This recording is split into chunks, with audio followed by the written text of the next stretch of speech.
Allez, c'est parti. Salam alaikum, salam alaikum. Moi, je me présente, moi c'est Bamaziato. Voilà, blé d'Atlantiki. Bon, comme je dis, je vais faire mais vidéo kungrunga donc en balma il faut quand balma la lonia ka hakila digle toujours quoi. Donc toujours quand balma il faut quand balma au la nulo ben ben fois Abidjan maintenant tanti fois Abidjan maintenant tanti fois Divo donc nambolo rama fa ala barka tira barka mu fa barka mba barka alhamdulillah rabbil alamin. Bon dunya fla rabin ikama ko dunya yɛrɛ kɔnɔ bi i bɛ ko la f'i y'a ko tɔgɔ kanu n'e ma ko tɔgɔ kanu e tɛ se k'a nafa sɔrɔ a bɛ kɛ e b'a fɛ k'a kɛ e t'a fɛ k'a kɛ mɛ bi ye bi ye n'i bɛ ko la bi i kan k'a ko tɔgɔ kanu i kan k'a lɔ n ye min na nin n t'a dɔn n da bɔla nin yɔrɔ donc n man ka tulonkɛ nin na donc i kan k'o ko tɔgɔ kanu mɛ hali n'i bɛ furu la bi i kan ka furu cɛ kanu tant que n'e ma i furu cɛ kanu e b'a ye ko caman bɛ nin a b'a kɛ an ni ɲɔgɔn cɛ waati bɛɛ kuma mugu bɛ na furu kɔnɔ a tɛ bɛn hali ne ni mɔgɔ dɔ fana bɛ ɲɔgɔn fɛ teriya la f'a ɲɔgɔn minɛ le n'a ma ɲɔgɔn minɛ a tɛ ɲa e b'a ye a la teriya bɛ kɛ nɔgɔ taama ye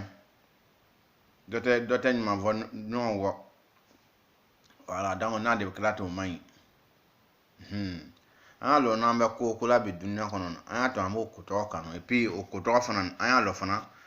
an da sababu le bɛ bɔla na an na dumuni ɲini na nin yɔrɔ ou bien soit an b'an na ko kɛla nin yɔrɔ donc an y'o ko tɔgɔ kanu an dusu la e b'a ye ne ka ko tɔgɔ kanu i dusu la kaban foyi t'i sɛgɛ a la bilen foyi t'i sɛgɛ o kɔnɔ donc ne fana an ka b'o yɔrɔ fana an bɛ toujours min fɔ mɔgɔ ɲɛna fana bi min ye bi ye nin ko i ka gɛlɛn i ni mɔgɔ bɛ ko la bi a to a tigi la i la n'a tigi lali la e b'a ye i bɛ lasabati ala ko jɛɲɔgɔnya bɛ lasabati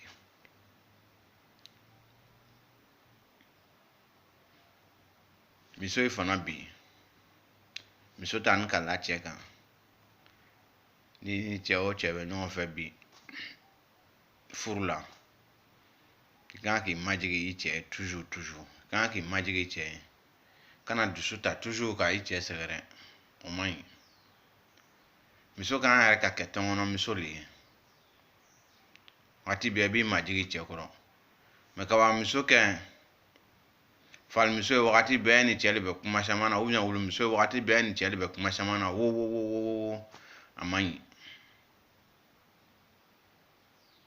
c'est que si o man ɲi donc fana muso man k'a yɛrɛ kɛ wɔlɔni gɛngɛn ye wɔlɔni gɛngɛn a wuli yɔrɔ man kan ka ca a sigi yɔrɔ fana man kan ka ca donc sincèrement dit an kana sɔn wɔlɔni gɛngɛnya ma quoi a si kana to a bɛ kɛ wɔlɔni gɛngɛn man ɲi n b'a fɔ a ɲɛna wɔlɔni gɛngɛn man ɲi oui Diallo Mumin belebele Mumin ça va il a foli bɛ yan oui Adamo dit ancien il a foli bɛ yan ça va non d'accord oui Adamo Tuka Dine Kotora il a foli bɛ yan ça va non ah ouais Mamadou ça va il a foli bɛ yan oui il a foli bɛ yan on dit quoi ça va non dit merci ouais belebele Sali a bɛ di il a foli bɛ yan foyi tɛ il a su foli bɛ yan ka bɔ Kajua fɔ Jaso ka bɔ Jaso fɔ Kajua ka bɔ Kajua fɔ Abidjan ka bɔ Abidjan fana fɔ Kajua il a foli bɛ yan Sali il a foli bɛ yan il a foli belebele bɛ yan c'est belebele d'Atlantiki il a foli bɛ yan foyi tɛ an to ala quoi d'accord n'an de bɔra o yɔrɔ kɔ tuma an bɛ mun fɔ an b'a fɔ cogo di sisan mɔgɔ n'i bɛ ko la bi a to i la ko bɛɛ kɛ ko la sabati ɲinɛ to i la ko bɛɛ kɛ ko la gbɛni ye kana i yɛrɛ kɛ namaramɔgɔ ye kana i yɛrɛ kɛ turugu mɔgɔ ye a to ne ka kumakan min fɔ kumakan in kɛ kumakan na sabati ɲinɛ an balima cɛ ye an t'an hakili to an muso yɔrɔ ni muso furulen ma kaban k'a jɛ ma furula ikan ki yakli to mi soro shu an tini parce que amano de amano me kan ka hakli to mi soro kallo ko tian na waldin dol ben kunin kan ka hakli to aro mo te se ka mi so la kungo bekeke me kungo shaman be ikan ka do ikuro e ba akasha la fen manga miseni obe do ala furu kono me ka wa ken et miso kungo kala miso rebeti quand c'est comme ça amai dans mi tiaye nanga miso furu an jija an se ka miso nyana ko do ke ilanyina ko do ko ka ilanyina furu dusu kashi ko ka an to ka miso ne wata se ka miso ne wati beke ma an to ka miso ilanyina munye ka to ke ne do ni puke ki ilanyina furu dusu kashi ko no te furu dusu kashi lede ale yera mi be wuli kata barakero lundo da dusu kashi ne mais surtout en mo do nyon ka sani sound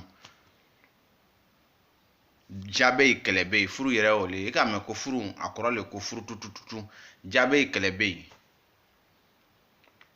londo la be jalondo la be kele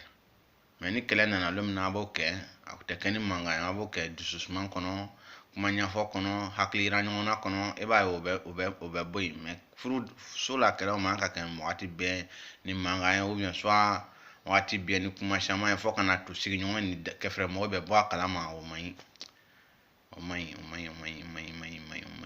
ayo dabla ami ye chei ayo dabla ngono ke no ka kedron amai afana mi miso ya balaka yi miso yi fana aya dusu ma chei koro wati tesika ke clean wati tesika ke wati bela clean mo ma wati do yi ka jan wati do yi ka suru dan ni ka suru ler mi nan ibalo ko kyan la kerma ka suru bi wati na an suru an lo ko ke aka jan telefona no a jan ro ko ke me ko ka jan le wati bi ka jan le wati ben na betin chan la tesika be ala ma blokande ke clean cho mo non blokande ndo ka jan cho mo no do en mo vi beliti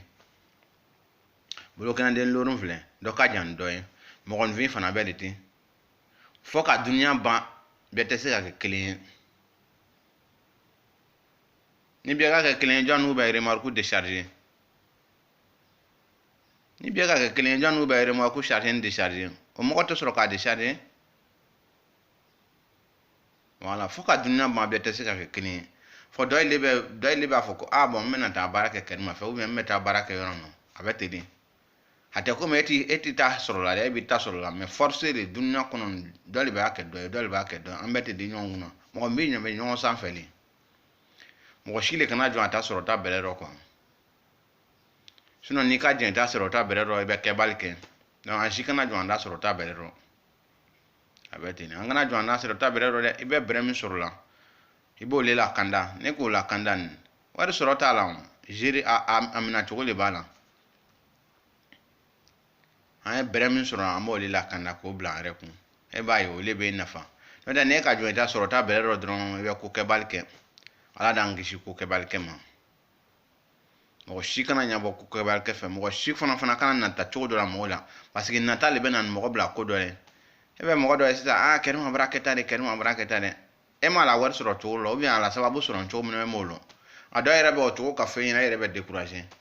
dan ni ken ere bla ko na do ila dron e ba dron ne la make sababu ma dron e be ko ke balke ado ere fana e be na to ko ke balke ora dron da be jali la katimika parce que bieta sababu te bieta ko ta to tekni bieta ko ta to tekni de be ko do ke be jawla do be ko do ka te jawla al mo gon vi fle do be kuma do fo dron mo bo ke yela ko men do ko fo dron avec balawu yokro hewa me ko mun be kuma façon va avec balawu yo asron mo ko min ka fo premier no ta ko ta to tekni nana na soro e jeni manji mo ko ta bon amai avec fenga donc anjija ngana kelen ko bien nga bro sura ma nya ngoro mo ma ngana kelen ko bien ka nya ko fe mo ma kan ko mo to afana kana to ake wolon gengen fiu wolon gengen amai ya dabla wolon gengen amai nga fa ina wolon gengen amai don nga bo ro ma ja so ka den kuru fo ka bo ja so fo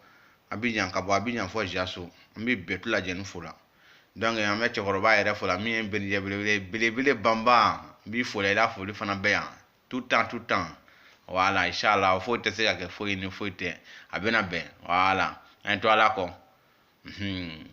duwawu fana bɛ yen inshallah n'an ka bɔ o yɔrɔ an bɛ salamu aleykum bila an balima ye salamu aleykum rahmatulahi alhamdulilahi rabil alamin masa min ka teli ɲuman bɔ ka teli ɲuman ban bon alhamdulilahi rabil alamin kayfa alhamdulilah bon salamu aleykum